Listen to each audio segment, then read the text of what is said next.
So right now we're in DC and I have my iPhone Air with me because I wanted to test the capabilities of the camera on the iPhone Air since it only comes with one single camera and you're pretty much going to get the standard focal length that you would get on an iPhone plus like an additional zoom, and that's all you're going to get. I opted to go for the iPhone Air because it's very lightweight. But for those of you who wanted to know how good the camera might be on the iPhone Air, this video is going to be for you because there are some of you out there who were like me who were trying to figure out whether you're going to get the 17 or the 17 Pro or the iPhone Air. I myself played with all three in the store and I found the iPhone Air just to be really easy for me when it came to holding it. My wrist can get pretty sore after holding a phone or pretty much anything for a very, very long time. So once I held the iPhone Air, I knew that that was probably going to be the device that I was going to go with. But, you know, being a professional photographer and just someone who enjoys taking a lot of photos, I wasn't sure if I was going to enjoy this phone in the long run because of the camera.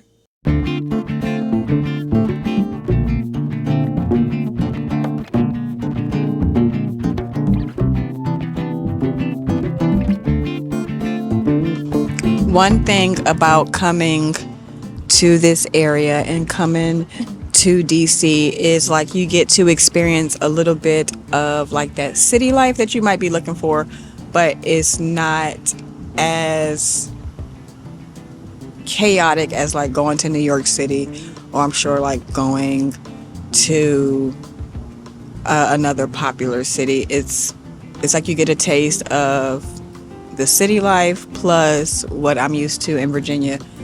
We saw Chris Brown last night, which was amazing, and I feel like I just didn't get enough. We didn't get enough. Need more songs, need more performances, so we're going to stay out here for another 5 days. And no, it was great. It was amazing, and it's time to go home to the kids. I'm about to head over to Tous Les Jours. I think that's how you pronounce it. But it's one of my favorite bakeries out here in Virginia. I'm on my way there because I love the aesthetic of this bakery and I love the pastries in this bakery. So I want to wrap this video up by just giving my genuine thoughts and genuine opinion of what it's been like to use the iPhone Air over the last couple of weeks. Okay, so when it comes to my genuine opinion, do I recommend this phone to people who, you know, just take pictures as a hobby? They just need something that's just going to be one and done and don't have to do anything else.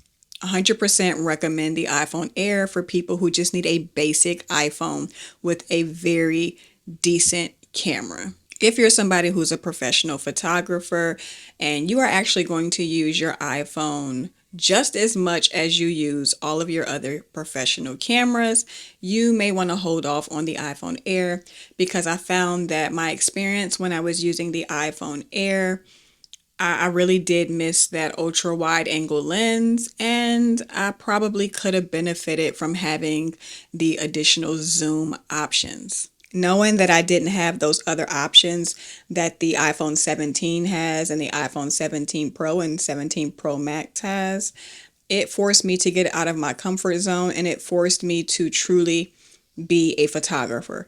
And for me, that means being as creative as possible with the instrument that you have in your hand. At the end of the day, photography is an art, and there are tons of things that you have to learn when you're capturing photos. For instance, composition, you know, the rule of thirds, when the best time to capture photography is, lighting, you know, just all of the things.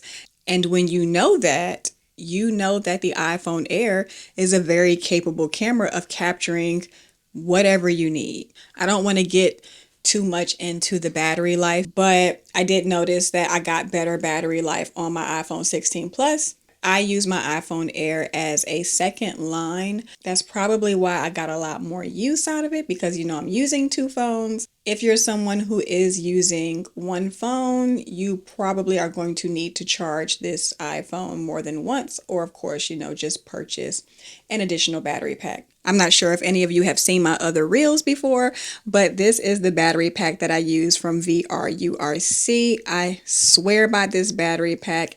It has a USB attachment here on the side, and if I'm going to have my iPhone Air with me all day, I pretty much carry this battery pack with me. That way I just know that I can charge it if need be. If you enjoyed this video, please subscribe for more. I felt like I genuinely had to make this video since I did purchase the iPhone Air and I am a full-time photographer.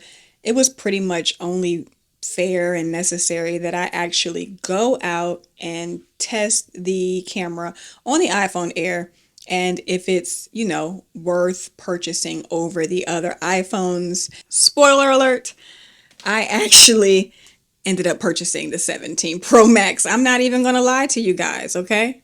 I love my iPhone Air, but I did upgrade my 16 Plus and I got the iPhone 17 Pro because I do need that extra telephoto lens and I do need that ultra wide angle lens, which was actually something that I missed on my 16 Plus. I know I'm making a video about the iPhone Air. I know that I just went on how great the iPhone Air camera is, and it's still great. I use it all the time to take photos, but I did get the 17 Pro Max as well. I had an upgrade. I don't think that I'm going to actually do a video comparison on both phones. Don't let that discourage you though. The iPhone Air is truly capable of being a really good iPhone, and it is capable of taking good quality images. Thanks for watching, everybody. I hope you enjoyed this video.